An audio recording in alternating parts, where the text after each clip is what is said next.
بسم اللہ الرحمن الرحیم۔ السلام علیکم ناظرین، میں طارق اسماعیل ساگر آپ کی خدمت میں کچھ تازہ ترین صورتحال کے ساتھ حاضر ہوں۔ ناظرین کرام، 20 سال سے قابض انڈیا نے بالآخر بگرام کا اڈا خالی کر دیا۔ بگرام ایئر بیس وہ تھا جہاں پچھلے 20 سال سے امریکن فوجیں بیٹھی ہوئی تھیں اور یہ اس پورے افغانستان کو یہاں سے کنٹرول کرتے تھے۔ اور افغانستان سے جوں ناظرین غیر ملکی افواج کا انخلاء ہو رہا ہے، پاکستان کی مشکلات میں اضافہ ہوتا جا رہا ہے۔ پاکستان کو مشکلات کا بہت سامنا ہے۔ صورتحال یہ ہے کہ مذاکرات کا غیر معینہ تعطل واشنگٹن اور کابل سے تعلقات متاثر ہو سکتے ہیں، کیونکہ ابھی تک امریکن پریزیڈنٹ نے پاکستان سے کہ وزیر اعظم کو براہ راست فون بھی کرنا پسند نہیں کیا، جو صورتحال ہمارے لیے اچھی نہیں ہے۔ اور بدقسمتی سے ہم ایک ایسے ملک کے مکین ہیں جہاں ہوس اقتدار میں اندھے سیاستدان، جن کو انسان کہنا بھی انسانیت کی توہین ہے، کہ ایک طرف تو امریکہ کی وجہ سے ہمارے لیے مشکلات پیدا ہو رہی ہیں، فوراً وہ جو بلو رانیہ وہ امریکہ جا رہی ہے امریکنوں کو یہ بتانے کے لیے کہ ہم زیادہ بہتر کتے ثابت ہوں گے بچھڑوں سے، تو آپ ہماری پیٹھ پر ہاتھ رکھیں، ہم آپ کے لیے زیادہ آسانیاں پیدا کریں گے۔ ناظرین کرام، جوں افغانستان سے امریکن افواج نکل رہی ہیں، یہ داعش یہاں پہ منظم ہو رہی ہے۔ یہ رشین انٹیلیجنس کی بھی رپورٹ ہے، چائنیز انٹیلیجنس کی بھی رپورٹ ہے اور پاکستان کی بھی رپورٹ ہے۔ اور جو امریکن فورسز ہیں وہ یہ کہہ رہی ہیں کہ اگر ہمیں یہ جس تیزی سے طالبان جو ہیں وہ آگے بڑھ رہے ہیں تو ایسا نہ ہو کہ ہمیں پلٹ کر واپس آنا پڑے۔ یہ دھمکی بھی اپنی جگہ موجود ہے۔ امریکہ نے یہ مشورہ طالبان کو ضرور دیا اور پاکستان میں کہ وہ اپنے مطالبات میں اعتدال لائیں، جبکہ یہاں کے متبادل جو بندوبست امریکہ کر رہا ہے اس کے متعلق روس نے وارن کر دی ہے کہ خبردار، سینٹرل ایشیا میں میں نیٹو کی موجودگی جو ہے وہ برداشت نہیں کروں گا۔ اس طرح کی پیچیدہ صورتحال ہے اس وقت پوری دنیا میں۔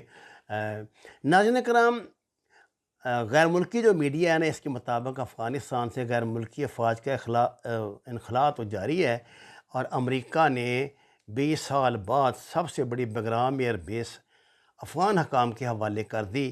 امریکہ کے اعلیٰ حکام نے بگرام ایئر بیس مکمل طور پر Afghan national security defence force کے حوالے کر دی ہے، جس سے بہت جلدی طالبان یہ واپس چھین لیں گے۔ یہ میں آپ کو ابھی سے بتا دوں، کیونکہ ان کا یہ کہنا تھا کہ مذاکرات تو آپ کے ہمارے ساتھ ہوئے تھے تو آپ کو ہمارے حوالے کرنا چاہیے تھا، آپ نے یہ ان کے حوالے کیوں کی؟ بہرحال جو بھی ہے صورتحال آپ کے سامنے آ جائے گی۔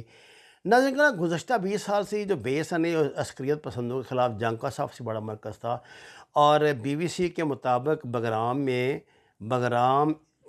بگرام کا جو سرنڈر ہے وہ اس بات کی علامت ہے کہ امریکہ نے مکمل طور پہ شکست تسلیم کر لی ہے، اور یہ بتانے کے لیے کافی ہے کہ اب آئندہ کیا ہونے والا ہے۔ امریکی فوجی قوت کی علامت یہ اڈا کبھی سوویت افواج کے زیر اثر تھا، اب افغان سیکورٹی فورسز کے لیے چیلنج ہوگا کہ وہ شہر کے اندر اس شہر کو کیسے قابو میں رکھ سکتے ہیں۔ بگرام علامتی طور پر بھی اور اسٹریٹجک اعتبار سے بھی اہم ہے۔ ایک افغان عہدیدار نے غیر ملکی خبر رساں ایجنسی سے بات کرتے ہوئے کہا کہ بگرام کی منتقلی کی باضابطہ تقریب آج یعنی ہفتے کو متوقع ہے۔ 650 کے قریب امریکن فوجی متوقع طور پر افغانستان میں ہی رہیں گے تاکہ سفارتکاروں کو تحفظ فراہم کیا جا سکے اور کابل کے بین الاقوامی ہوائی اڈے کی حفاظت میں مدد دی جا سکے۔ ایئرپورٹ کی حفاظت پر ان کے ساتھ امریکہ کے نیٹو اتحادی یعنی ترکی کی فوج بھی ہے، اور افغان حکومت کے ساتھ اس کی سیکورٹی کی ایک نئے معاہدے پر کام جاری ہے۔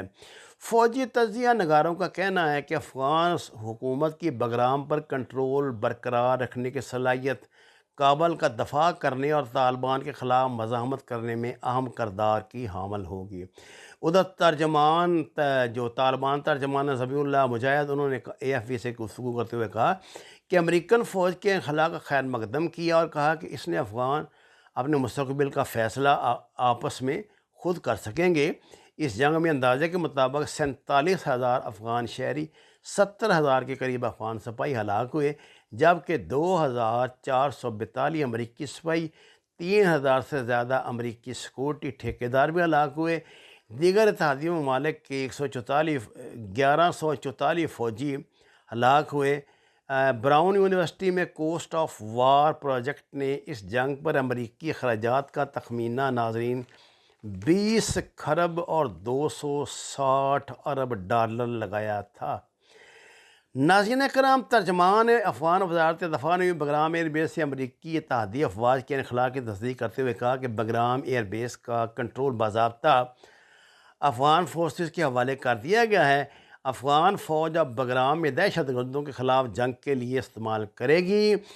اور جو عالمی خبر رساں جا رہے ہیں، انہوں نے روس کے حوالے سے یہ بات کی ہے کہ وزیر خارجہ سرگئی لیوروف نے کہا ہے کہ افغانستان کے شمالی علاقوں میں داعش جنگجو دوبارہ منظم اور مضبوط ہو رہے ہیں، اور روسی وزیر خارجہ نے افغانستان سے امریکہ اور نیٹو افواج کے انخلا کے فیصلے پر شدید تنقید کرتے ہوئے کہا کہ امن کی مکمل بحالی اور عسکریت پسندوں کو اڈے کو جڑ سے ختم کیے بغیر افغانستان سے نکلنا عقل مندی نہیں۔ ناظرین کرام، یہ روس کا شروع سے یہی اسٹانس رہا ہے کہ جب امریکہ اس خطے میں آیا تھا تو یہاں دہشت گردی کا کوئی وجود نہیں تھا۔ حالانکہ جہاد کے زمانے میں بھی اس نوعیت کی دہشت گردی نہیں تھی۔ یہ القاعدہ اور یہ داعش اور یہ دوسری TTP وغیرہ، یہ تو امریکہ کے آنے کے بعد کی باتیں ہیں۔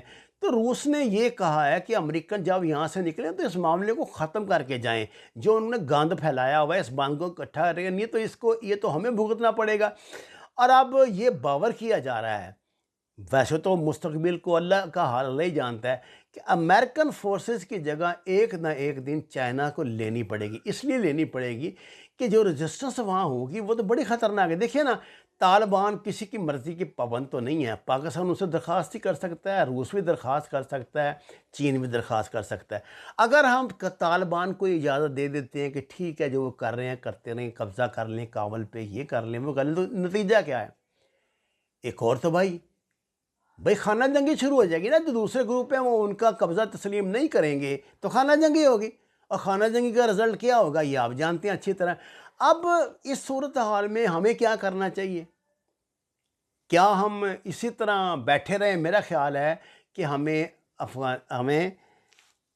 افغان حکومت، چائنا اور روس کے ساتھ مل کے یہ پالیسی بنانی چاہیے کہ امریکہ کی روانگی کے بعد یہاں پہ کیا صورتحال پیش آئے گی، اور اس کا تدارک ہم مل کر کیسے کریں گے۔ دیکھیے امریکہ کے اپنے مفادات ہیں، وہ ان کو کبھی نہیں چھوڑے گا قیامت تک، چاہے وہ پریزنس رکھے چاہے پراکسی رکھے۔ روس کے اپنے مفادات ہیں، ظاہر ہے، اور چائنا نے تو بہت انویسٹمنٹ کی ہوئی ہے یہاں پہ، اور دوسری بلا انڈیا کی بڑی ٹھیک ٹھاک انویسٹمنٹ ہے۔ گو کہ وہ بڑی لڑے لے رہے ہیں کہ طالبان سے کوئی ان کا پیکٹ ایز سچ ہو جائے۔ ایک چھوٹا موٹا بیان طالبان کی طرف سے آیا ہے جس میں انہوں نے کہا کہ آپ بے فکر رہیں، ہم جو بھی فیصلے کریں گے وہ پاکستان کی مرضی سے نہیں، اپنی مرضی سے کریں گے، اور یہ کوئی بری بات نہیں ہے۔ لیکن اس ساری صورتحال میں ناظرین کرام، یہ جو خلا ہوگا ایک بڑی فوج کا جو سب کے لیے برابر کے نظریات رکھے، وہ کیسے پورا ہوگا؟ امریکن تو یہ کر رہے تھے نا جی، طالبان تو ایک طرف تھے، اب طالبان اب بھی ایک ہی طرف، باقی سارے لوگ دوسرے جو اسٹیک ہولڈر ہیں وہ دوسری طرف ہیں، وہ اکٹھے ہوئے ہیں۔ اب ان کو شے دے رہا ہے انڈیا، امریکہ بھی دے گا، ظاہر ہے۔ تو اس صورتحال سے کون نپٹے گا؟ اس صورتحال سے چائنی فورسز نپٹے گی، اور چائنیز فورسز کو ابھی بیرون ملک جانے کا تجربہ نہیں ہے، میں آپ کو بتا دوں۔ اس لیے عین ممکن ہے کہ خطے میں ہمیں نئے خدشات جو سر اٹھا رہے ہیں، ناظرین کرام، ہمیں ان کے متعلق ابھی سے سوچنا پڑے گا۔ پاکستان سب سے زیادہ متاثر ہونے والا ملک ہے۔ آپ دیکھیے ابھی تو 1.5-2 مہینے تو ہمیں بہت ہی عذاب برداشت کرنا پڑے گا، خاص طور سے دہشت گردی کا، کیونکہ پورا زور لگائیں گے یہ. اس کے بعد یہ ہے نا جی آپ طالبان کو کنٹرول کرتے ہیں, آپ کابل کو بھی کنٹرول کر لیں, جیسے میں نے کل آپ سے عرض کیا تھا, تو دوسرے گروپوں کو کوئی فرق نہیں پڑتا. جیسے کہ اب کابل جن کے کنٹرول میں ہے تو دوسرے گروپوں کو اس سے کیا فرق پڑا ہے, طالبان کو کیا فرق پڑا ہے. اس لیے بہت سوچ سمجھ کی اگلی حکمت عملی اپنانی پڑے گی, اور اس سلسلے میں پاکستان کے لیے سب سے زیادہ ضروری ہے کہ وہ علاقائی تعاون میں روس اور چین کے ساتھ مشاورت کے ساتھ اگلا قدم اٹھائے. وما علینا الا البلاغ. ناظرین کرام, ہمارے چینل کو درخواست ہے سبسکرائب کریں, شیئر کریں. آپ کا شکریہ.